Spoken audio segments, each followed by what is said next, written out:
Ania na ang mga dagkong balita sa Balitang Bisdak karong Biyernes. PRO7 mimando sa pagsusi sa computers sa ginudahang Pogo Hub sa Moalboal. Kapin sa 300 ka mga trabahante sa usa ka locator sa MEPS 1 na wagtangan og trabaho. Mayor ug uban pang opisyal sa usa ka lungsod sa Sugbo magatubang og kasong homicide. O gamit nga busluton nga sapatos, 75 anyos nga lolo misalmot sa dagan. Kini ang GMA Regional TV Balitang Bisdak. Maayong hapon, ako si Luan Merondina. PRO7 mimando sa CIDG7 nga mo-apply og warrant aron masusi ang mga gadgets ug computers nga nakitaan sulod sa lawak sa mga undocumented Chinese nationals sa usa ka resort sa lungsod sa Moalboal. Ang report ni Femari Dumabo.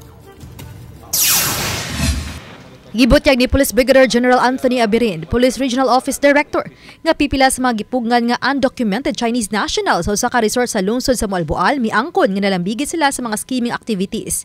Iyang gilagway nga miangkon ang mga Chinese national nga mga pugo-like activities nga ilang gihimo sud sa lawak sa resort. Hinungdan nga gitahasan ni Abirin ang CIDG nga mangayo og warrant sa korte aron masusi ang mga computer, laptop ug kapin sa 200 ka mga cellphone sa maong mga langyaw aron masuta kung pugo operations ba ang gihimo sa mga langyaw. On our part, we cannot categorically say na mayroon nga kasi hindi pa naman natin nabubuksan yung mga computer.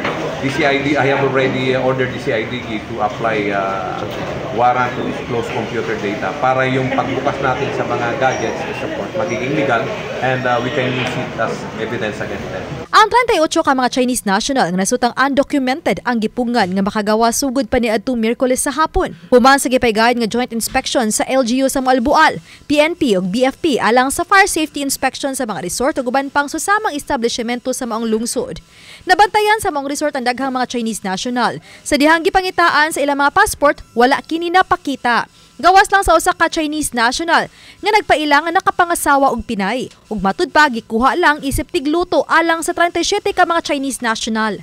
Apan matud di Police Captain Brigido Paca ang hepe sa Moalboal Police Station nga gipalawman karon ng ilang pakisusi sa gingong tigluto asawang Pinay niini ug bisan na ang tag-iya sa resort kun aduna bay liability. Wala gi siya kabantay ang katurang nakit-an niya katurang usa ka buok nga tigluto nga cook nila. So Chinese nga tig-cook nila. But asa sa panggitan-aw posibleng na liability pod ang kining tag-iya sa resort. Kay nganong ana gyud ma'am ato nang gi kuan gyud ato po nang gi-check kung naabagi siya ka tulubagon sad or nalapas na po siya ka violation nga nabuhat. But sa iyahang kuan iyahang side kuan ko no wala gyud siya kuno kalibutan nga anong nikalit og daghan. We have already requested the assistance of PI and of course in coordination with CIDG because sila po yung sila na po yung mag-iimbestiga. Sila po yung review sa investigation ng mga alang sa kapulisan nga ang 34 ka mga computer sets, mga laptop ug cellphones nga nakitaan usa ka timailhan nga nalambigit sila sa pugo operations. Padayon pa nga nagpaabot ang kapulisan sa resulta sa pakisusi sa Bureau of Immigration sa pagka-undocumented sa mga Chinese national ug kun unsa ang posibleng atubangon nilang mga kaso. Oba ni Cleofer Lumayag, Femari Dumabok. Balitang Bisdak. Posible kaha nga tuwa sa lungsod sa Moalboal ang mga tag-iya sa tulo ka mga Indonesian passports nga nakuha sa NBI sa sulod sa usa ka vault gikan sa Pogo Hub sa dakbayan sa Lapu-Lapu. Sayra nato ang detalye pinaagi sa live report ni Alan Domingo. Lan?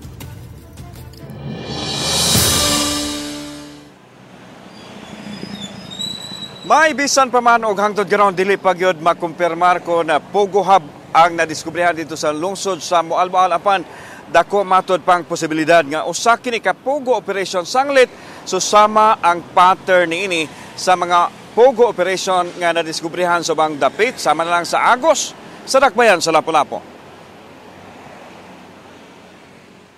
Nakikalayon karon ang National Bureau of Investigation sa Kapulisan o sa Bureau of Immigration mahitungon sa pagkasakop sa 38 ka mga langyaw nga nasa kustodiya sa mga otoridad sa lungsod sa Moalboal.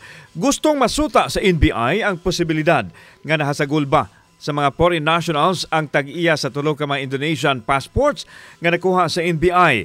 Nasayran nga nakuha ang mga pasaporte sa sulod sa usa sa mga vaults nga nakuha sa Tourist Garden Hotel sa Barangay Agos, Dakbayan sa Lapu-Lapu niadtong katapusan sa buwan sa Agosto. Hangtod karon, wa pa masayri kung asa na ang mga passport holders. I-mention na lang nako katong na gi-operate sa Moalboal. We will be coordinating with the persons that discovered the Pogo Hub there. If there are any Indonesians among those, wala pa may clear on sa nationalities tanan, we'll be coordinating with the BI as well as katong nag-operate ato if there are Indonesians.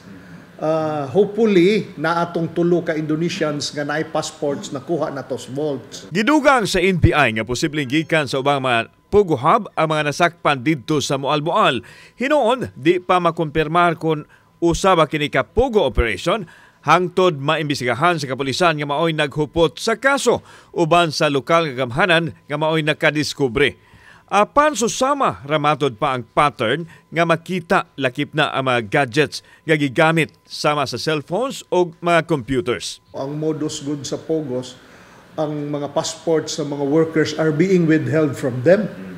Murag hostage sila ba? So usa na sa modus nila. Sa pikas bahin, gipahibaw sa NBI nga moduso na sila sa ilang application alang sa search warrant for the disclosure sa computer data nga dunggon sa Anti-Cybercrime Court sa Dakbayan sa Lapu-Lapu. Kini aron makakuha sila og mga samples gikan sa mga cellphones o computers nga magamit isip ebidensya sa kasong qualified human trafficking patok sa mga nalambigit sa Pogo Hub operation sa Dakbayan sa Lapu-Lapu. Nakigalayon na usab ang NBI sa Anti-Money Laundering Council didto sa kauluhan alang sa pagpasaka og lain pang nga mga kaso. Apil nini ang pag-abli sa laing 5 ka mga vaults sa establishmento. You can see dunay nahabilin nga mga vaults dito sa premises. Wa na to nahilabti because it's dili na katong workstation nga atong nakwaan ug na-rescuehan sa mga foreigners. But ang atong main nga gikasuhan si Xiao Sukwi, iyatong residence, iyang quarters nga naay mga vaults ito, mga 5. Gusto sa anti-money laundering atong applyan.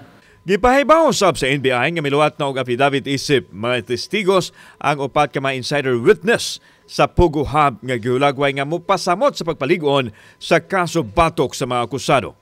May gitinguha karon sa National Bureau of Investigation o sa Anti-Money Laundering Council ang seizure sa corporate o business documents sa Pogo Hub sa Dakbayan sa Lapu-Lapu aron magamit nila sa pagpalig-on pas kaso o pagsangat sa lain pa mga kaso batok sa mga nalambigit sa Pogo operation sa nasong Dakbayan. May. Okay, daghang salamat, Alan Domingo. 337 ka mga trabahante sa usa ka locator sa MEPS 1 nawadan og trabaho human hingpit nga mihunong ang operasyon sa naasoy kompanya. Ania exclusive report. Nag-ulos-ulos pagdangop sa Peso Lapu-Lapu ang 290 sa 337 ka mga trabahante sa usa ka electronic solution provider sa MEPS 1 human sila nawadi og trabaho sukad niadtong Setyembre 9. Buot nilang magpatabang sa Peso Lapu-Lapu nga makakuha og ayuda ug mga kahigayunan nga makatrabaho. Usa sa labing apektado kanila ang production worker nga si Connie, di tinuod nga pangan kinsa usa ka single mom. Nag-inusara niyang gibuhi ang upat niya ka mga anak human nagkabuwag sa iyang bana. Tulo high school ang usa elementary, mga needs sa mga bata. Ya ako na biya usa yung taon nagbuhi sa kong anak. Setyembre 5, dihang gipahibaw sila sa ilang kumpanya pinaagi sa social media post nga magpatawag og tigom ang management sa Setyembre 9. Apan ang pagtuo nila nga basin minusan lang og mga trabahante ang kumpanya, hingpit naman di ay kining sirad-an. Mo to na shock mostly ga namo tanan kay o mi nag-expect nga ni-announce sila nga mag-close na sila nya di na mi kabalik. Og niadtong Setyembre 25, nadawat nila ang ilang last pay. Sa notice of termination nga giluwatan sa kumpanya, gipahibaw ni ini nga hatagan og half-month salary, matag year of service, accrued leaves o 13th month pay ang tanang apektadong trabahante. Amo lang pud nang i-fight ba nga dapat ihatag na lang kita nila kay mandated by dole nga 1 month dapat ang madawat so muna amo pud nang i-fight nga mahatag nila sa amo. Matod ni Kim Francisco, Peso Manager sa Lapu-Lapu City, nga nahinabi na niya ang HR Manager sa maong kumpanya kinsa misado sab nga mopada og kumpletong listahan sa mga apektadong trabahante. So, kanina rin siya mo garantiya nga half month per year of service. And of course, the 13th month and others. No? So, kung doon ay gisaad ang management nga additional 1/2, wala may gihisgot ang HR namo. Severe financial losses, financial reverses ang gibutyag nga hinungdan sa kompanya nga rason sa ilang pagpanira. Ang mga apektadong trabahante i-endorse sa Peso Lapu-Lapu ngadto sa DSWD-7 alang sa financial assistance ug DOLI-7 alang sa livelihood assistance. We will ask from here also sa City Hall through sa ato ang CSWDO or perhaps even in other offices there sa Lapu-Lapu City Government nga pasinan sila imahatag nga dugang nga ayuda. May tulo ka local job fair usab nga pasiugdahan ang Peso Lapu-Lapu karong Oktubre ug laing local ug overseas job fair sa Nobyembre 8. Diin mamahimong maka-apply ang mga apektadong trabahante. 2009, nagsugod ang operasyon sa naasoy electronic solution provider kansang produkto mga PCB. Pebrero 29 ning tuiga, mipatuman og redundancy ang naasoy kompanya ngadto sa 40 niini ka mga trabahante. Ug sa hingpit nga pagsira sa ilang operasyon niadtong Oktubre 9, 337 ka mga trabahante ang nawada ng trabaho. Sukad 2023, moabot na sa 7,883 ka mga trabahante sa MEPS ang nawada ng trabaho nunod sa redundancy, restructuring ug retrenchment. Samtang 7 na ka mga locators sa MEPS ang hingpit nga mihunong sa ilang operasyon. Uban ni Marlon Malgazo, Luan Merondina, Balitang Bisdak. Kini ang GMA Regional TV Balitang Bisdak.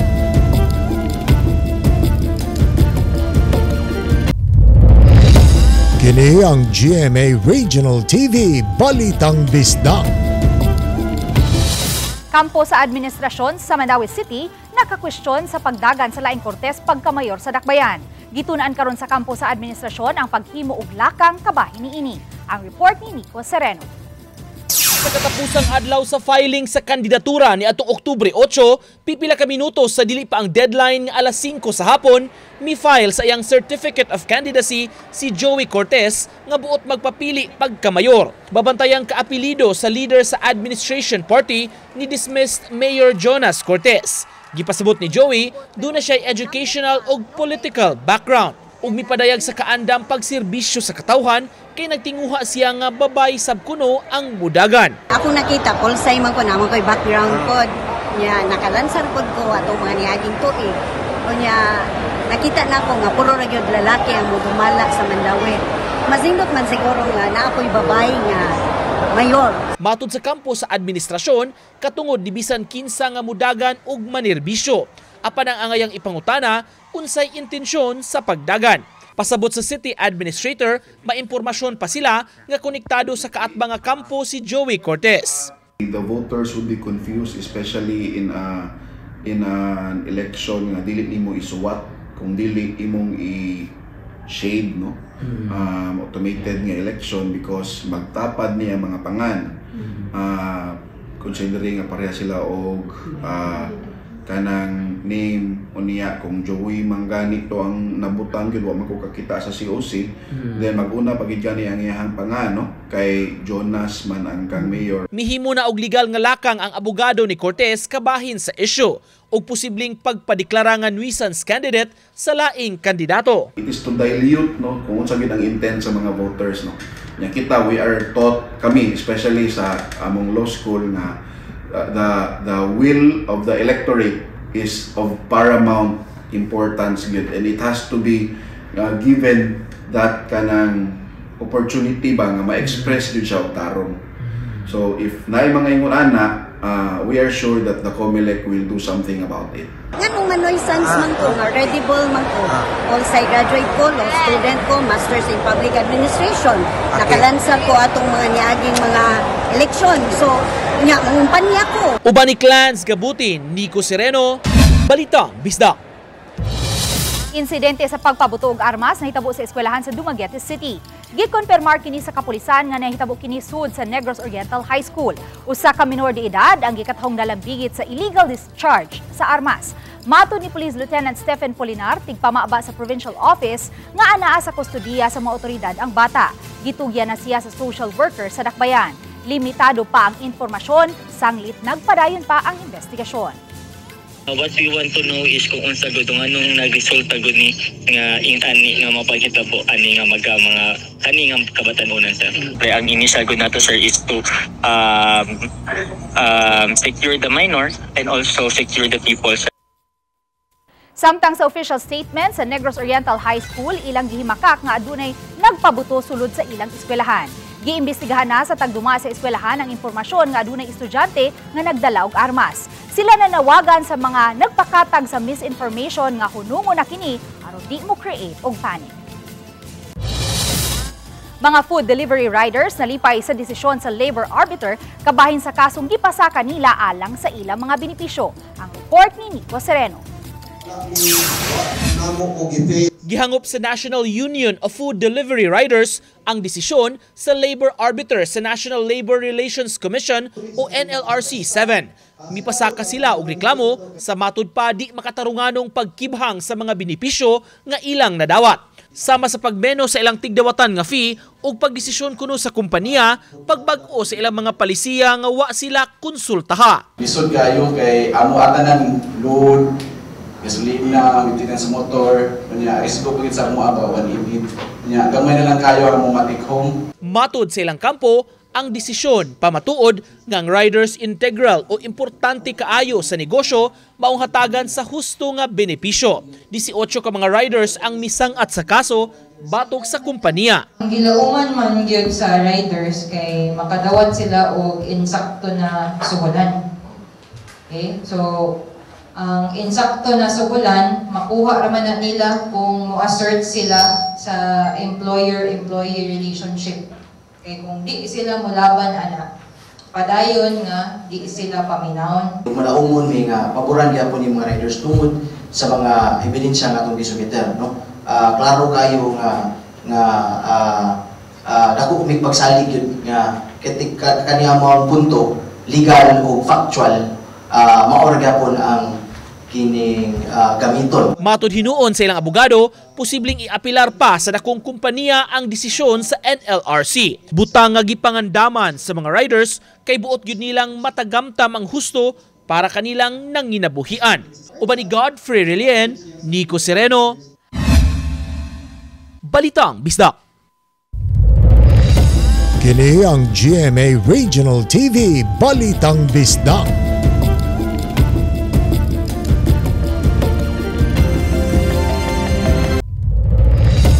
Kini ang GMA Regional TV Balitang Bisdak. Gipasakaan sa National Bureau of Investigation NBI Sevro og kaso ang mayor sa lungsod sa Dalaget ug lain pa nga mga kawani sa munisipyo ug mga pribadong individual. Lakip sa gipasaka ang kalapasan sa Graft and Corrupt Practices Act ug reckless imprudence resulting in homicide. Gikiha usab sila og grave misconduct gawas lang sa mga pribadong individual nga mga respondents.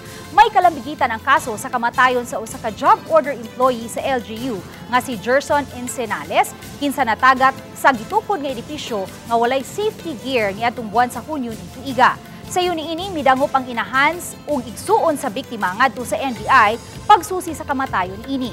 Nasuta usab sa NBI nga gipatrabaho ang kawani sa munisipyo sa usa ka proyekto nga iya sa pribadong kompanya. Gawas sa biktima, nadiskubrihan usab nga aduna pay mga job order employees ang gipatrabaho gamit ang mga kahimanan sa lokal nga kagamhanan. Base sa official document gikan sa NBI, ang gipasakaan og kaso mao kini ang mga mosunod. The construction site in our investigation was actually operated by the above respondent government officials and employees using the resources of the government. In the course of the investigation, it was further discovered that the deceased victim and other people working at the construction site were job order employees of the municipal government of Dalaget, Cebu. Giklaro usab sa NBI nga gihatagan nila og higayunan ang mga sinumbong pagpadayag sa ilang habig apan kasagaran kanila wa mo patimaw. Samtang wala pay giluwatan nga pamahayag ang mga respondents sa kaso. Usa ka reticulated python o mas nailhan nga baksan ang gi-rescue sa mga sakop sa Minglanilla Municipal Disaster Risk Reduction and Management Office. Uban ang mga sakop sa Minglanilla Fire Station human kini gi-report sa tag-iya sa Panimay nga adunay nakitang baksan nga mibalikos dapit sa atop sa ilang Panimay. Nabantayan kini pasado alas 8 kagabi. Dali raw sab hinuon ang gihimong pag-rescue ug dali raw usab nga gi-turn over ang maong baksan sa DNR. 75 anyos nga lolo sa Bohol nga miapil sa Run for a Cause nakadapit sa pagtagad sa mga netizens tungod sa iyang gigamit nga buslot nga sapatos. Kini atong siren sa report ni Femari Dumabo. Siya si Lolo Kerubin Abilia. Usa siya sa misalmo sa 3rd Pink Run 2024 nga gipahigayon sa probinsya sa Bohol. Gawa sa iyang edad, dugang nga nakadapit sa atensyon sa iyaha ang iyang gigamit nga busloton nga running shoes. Nahuman niya ang pagdagan sa 21 kilometro, sud lang sa dulan 2 ka oras. Ang natigom sa Run for a Cause gabiton sa pagpalapad sa cancer awareness ug sa pagtabang sa chemotherapy sa 30 ka mga cancer patient beneficiaries. Tungod sa pag-apil ni Lolo Kerubin, mas midagan ang nagka-interest sa Pink Run ug sa pagtabang sa mga cancer patients. The more nga daghang mo join, the more ang makabalo nga early detection is mo ginay importante. And the more po nga daghan tang matabangan. So pasalamat sa minin tatay nga tungod sa iyahang na viral yang video na daghan na nakabalo sa ato ang activities sa ato ang Pink Awareness nga month sa October. Matod ni Lolo Kerubin, nagsugod siya sa pag-apil sa marathon dihang 14 anyos pa lang siya. Kanhi siya boxing trainer ug adunay 5 ka anak. Ni-support lang ko sir kay hilig man ko sa daghan. Gipasabot ni Lolo Kerubin nga aduna siya daghang running shoes apan ang iyang gigamit sa Pink Run ang iyang pinakapaborito kay komportable kini nga gamiton. Tungod sa nakita nga gubaong sapatos, daghan ang nagpaabot sa ilang tabang kang Lolo Kerubin. Lakip na niini ang bagong sapatos kang lolo. Gipamatud-an ni Lolo Kerubin nga wala sa edad ug wala sa sapatos ang tinguha sa pagtabang sa isig kataw. Oban ni Clans Gabutin, Femari Dumabo. Balitang Bisdak. Mga dagkong kalihukan alang sa kapistahan sa Dakbayan sa Talisay, ipahigayon karong weekend. Usa na niini ang pipila ka tuig na nga Halad Inasal Festival nga himuon karong Domingo sa hapon. Magsugod ang street dancing sa atubangan sa Santa Teresa de Avila hangtod na sa atbang sa Talisay City Hall. Diin himuon ang ritual showdown. Hinungdan nga gipahibaw na sa hepe sa Talisay City Police, Lieutenant Colonel Ephraim Pagbuyod nga nakaposisyon na ang ilang puwersa nga naglangkob sa gidugang nga kapulisan o mga force multipliers. Samtang kay weekday o karong Miyerkules ang adlaw sa fiesta usa sa plano sa ni Talisay City Mayor Samsam Bullias nga di lang una mo pahigayon og face-to-face classes. Ug himon una ang modular distance learning aron kahatagan og higayon ang mga tinun-an nga makasaulog sa fiesta o makasimba. Turya ko sa DepEd, I'm getting their opinion about modular na type of kanang classes, distance learning lang. The decision now will it be on the 15th or the 16th, but most likely on the 15th para makasimba, makaatog simbahan ng mga bata.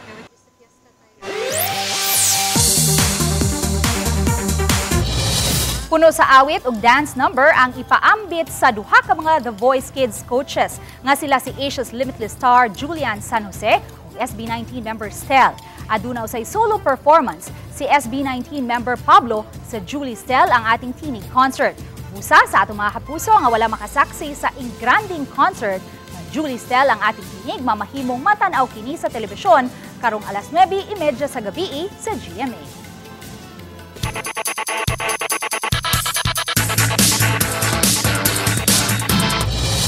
Gilubong sa LPU Pirates ug 23 puntos ang Lechon Knights atol sa duwa sa NCAA Season 100.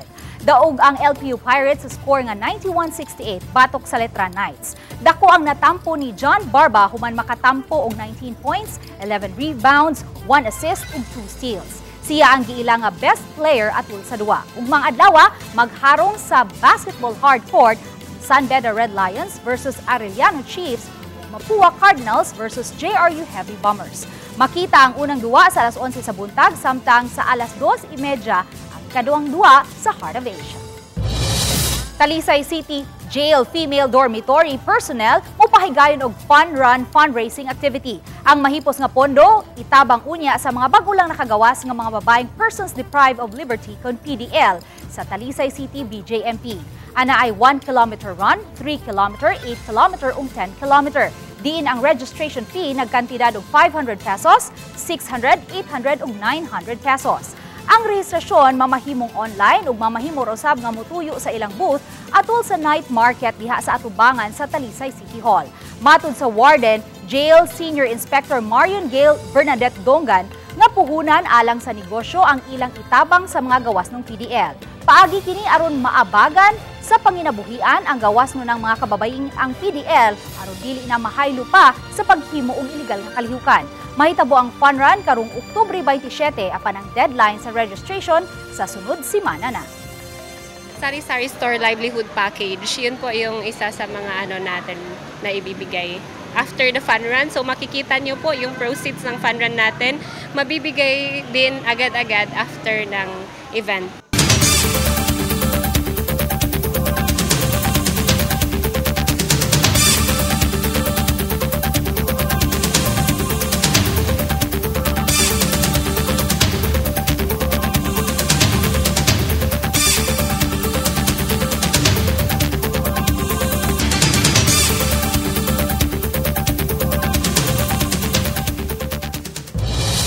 Kami, ang GMA Regional TV Balitang Bisdak, kinatibuk ang puwersa alang sa mas dakong misyon ug mas halapad nga pag-alagad sa nasod.